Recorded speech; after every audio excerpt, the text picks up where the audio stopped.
It's April, which is ridiculous and hard to believe, but that means it's time for an April TBR.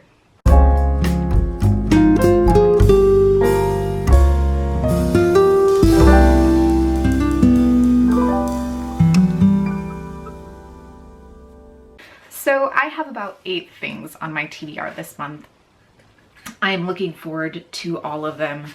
Some of them I am reading for the BookTube SFF Awards. Some of them are just stuff that's been on my shelf for a while that I know I need to get done. And some is just, you know, things that I wish I had read when I was like younger or things like that. Nothing is terribly thick or like over probably the 400-page mark, so I expect this will be a good reading month as far as numbers go, but we'll see. The first thing I have is Elizabeth George Spears' The Witch of Blackbird Pond. This is one of those kind of classic kids fantasy books that I never picked up as a child and is on my backlist. I don't know much about it other than it was really influential for a lot of people and a lot of readers, and so I'm going to pick it up and see what the hype is about. Also, it's won the Newbery. I have a copy of Ethan of Athos, which is, I believe, the next book in Verkosigan that I'm going to start reading. This is part of the Miles Verkosigan arc.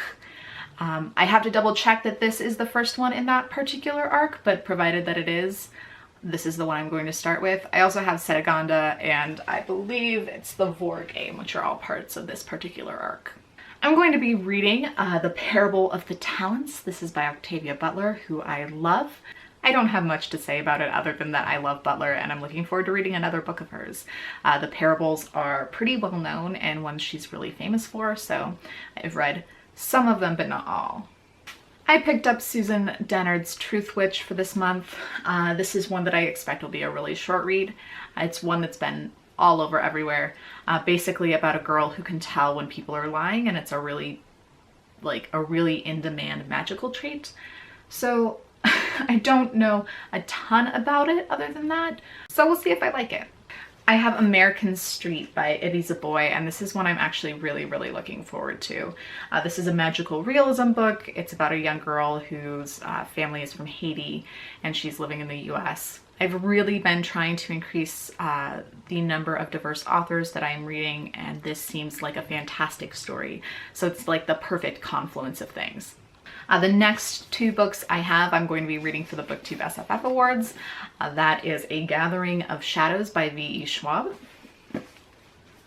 and Nine Fox Gambit by Yoon-Ha Lee.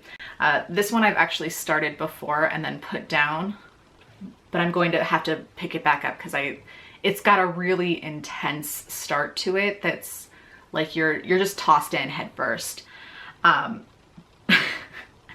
And I was not prepared the first time I picked it up, so I'm gonna have to reread that, but should be good. I know everyone really loves this, so I'm expecting that I will too once I get past that first hurdle, which everyone says the first hurdle's the hardest in this one. And then the last thing I have is Caitlin R. Kiernan's The Drowning Girl. This is a suspenseful kind of not quite horror. I've been looking forward to reading some Caitlin Kiernan for quite a while, but I've never actually picked up her stuff and just kind of done it. This is a fairly short one, and I am looking forward to giving it a shot. So there you have it. That's what's on my TBR for the upcoming month. Let me know if you have read any of these. Let me know what you're reading for April. Let me know if any of these are things you want to hear a review of. You know the drill. Comment, like, and subscribe. I'll talk to you later. Bye.